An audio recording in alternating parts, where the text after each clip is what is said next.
Lisa here again with chapter 6 in the Salon Retail book. It's quite a big chapter actually, the value of trust and why it's all about you.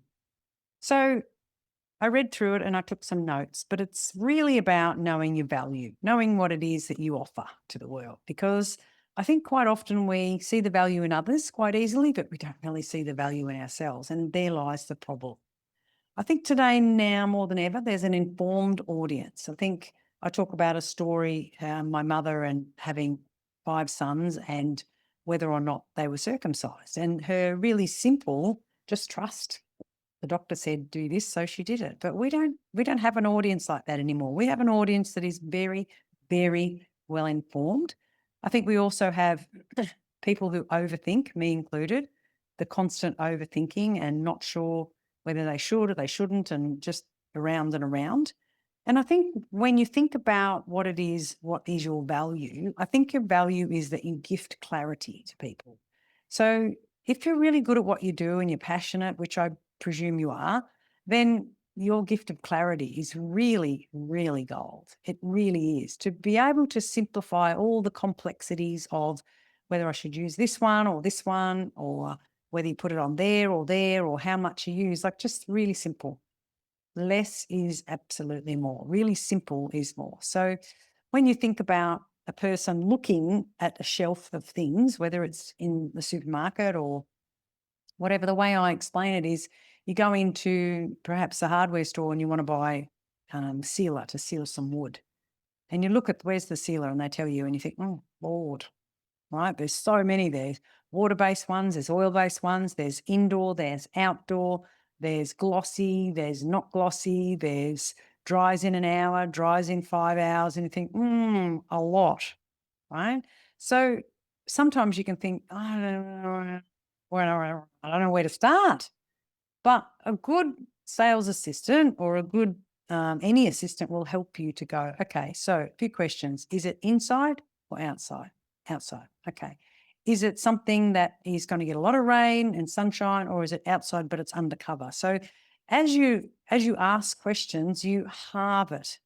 Inside, outside. It's halved. Now it's outside. Is it undercover or not? Halved. What's the surface? Is it new wood, old wood? Do you want it to be exactly as it is, or would you like it to have gloss? No gloss. Would you like it to have a stain as well, or would you want it to be just clear? And so all of these questions is just the first question cuts it in half. The second question cuts it in half. The third question cuts it in half. And before you know it, you're now directed to a section of the store, which is what you need. Washes out in water. It's not glossy. It's for outdoor. It's this. And then you go, okay, it's pretty simple, really. Do you need a litre or do you need a half a litre? And that's really what we do. We decide on the most important questions, and that will determine the next section and the next question and the next section and the next question. And when you're really good at that, that's how you give clarity. Really simple, right? Now, the example of the hardware store is that you could turn them all over, read them all and do all that, or you can ask someone who knows. And so for me, your gift is that you can make something that seems quite complex really simple, and that's the gift of clarity. So if you can do that for someone, it's really important. And when you can give someone the short version with the knowledge to back it up, you become very valuable. Very valuable. Now they don't have to do all that hours and hours of research. They just trust you. So trust is really, really important. And when you do that, you are helping someone and they feel like you are the guru, the go-to, the most helpful, resourceful person. So it makes sense. So what you don't do is you don't lose their trust. There goes a dog in the background. What you don't do is you sell them something because you don't have the one you want to sell them in stock. You be honest and you say, actually, the one I want to give you is this one, but we're out of it. I can get it in for you. Don't go, oh, I haven't got that one, so go sell them something else. So I just wouldn't do that, right? You can say, this is the one I first thought to give you, and the reason is because of this. Now, this one would equally do the job. The only difference with this one and the one I first wanted to give you is this. And let them choose. I'm like, oh, yeah, that doesn't matter to me. Okay, it's not your choice. Your choice is to give them the information and then they make the decision and you're happy with the decision. That's it, right? So when we simplify the things that we need to do, it just goes, oh, that makes sense. That's a really lovely place to be. So hopefully I am gifting you clarity so that you can see your true value. Your clients want your knowledge. They just do. They want it honest, they want it consistently, and they want you to just help them because that's what we love doing, helping people. So we have to think about why can't you speak openly and honestly about your recommendations? And generally, that'll be back in chapter 5, the stories, the excuses you tell yourself. So hopefully that was helpful, and I'll see you in the next one. I want to ask you a question. Are you exhausted from working too many hours in the salon floor? But the thought of letting go of some of those clients feels really risky. Let me help you with that. I'm running a live workshop. It's designed specifically for the salon owner or spa clinic owner who wants to step back, right? But they don't want to lose the profit. So I'm going to show you how to transition those clients properly. I want you to grow your team's confidence. I want it to be slow and steady. And I want you to design a business that doesn't rely on you so heavily so that you can be the leader, right? So it's really important that you understand this transition, because if you don't, you can lose clients, get complaints, and you can lose the confidence of the team that are stepping up. And that's really, really important. Don't do that, right? Do not lose the team's confidence. So if that's something that you are interested, click the link below and I'll take you through the training. You're going to love it. It's really cool. Works every single time, I promise. Chapter 6, the value of trust and why it's all about you. Our industry is changing. We are on the verge of a revolution. I can just feel it. Sitting is now frowned upon, and so is sugar. It's just a matter of time before people discover that the way you look on the outside triggers the way you feel on the inside. So many people take antidepressants today. My sister, who is in healthcare, says we should forget fluoride in the water. The government should put Lexapro into our water supply. I believe part of the solution is people taking more pride in themselves and spending more time in a salon getting spoiled. That's opportunity right there. As a true hair or beauty professional, you simply can't get away with not knowing your stuff. The internet has forever changed this world. People are more informed than ever and they expect expertise and experience. Gone are the days of simply accepting someone's word for what's best for your hair, skin, or nails. People want to make informed decisions. As a professional, it's your job to inform them. I'll tell you a story about my mum and doing what the doctor said was just the norm. It's hard to believe that such an intelligent, caring and kind woman accepted the doctor's advice without question. I've got 5 brothers, yet it wasn't until I had my twin sons that I gave much thought to whether or not we should have them circumcised. The twins' father thought we definitely should not. I wasn't convinced. I started to ask people's opinions and do my own research on the topic. When I asked my mother about my brothers, her response blew me away. Not only was she unsure about which of her sons were circumcised and which were not, she hadn't given it much thought at all. She said the doctor who took care of her pregnancy and birth of the first couple of the children popped his head in the hospital room door one morning and said, "I'll be back later to circ your baby." Now, he didn't even use the full word circumcise. That's how casual the comment was. "Right," she said, and then thought, what is he talking about? What is circ? She asked one of the other new mums, accepted her explanation, and that was it. She just took the doctor's word for it. After that doctor retired, she was allocated another one who didn't think circumcision was necessary. And once again, she took his advice on face value. What I want to know is, where was my father?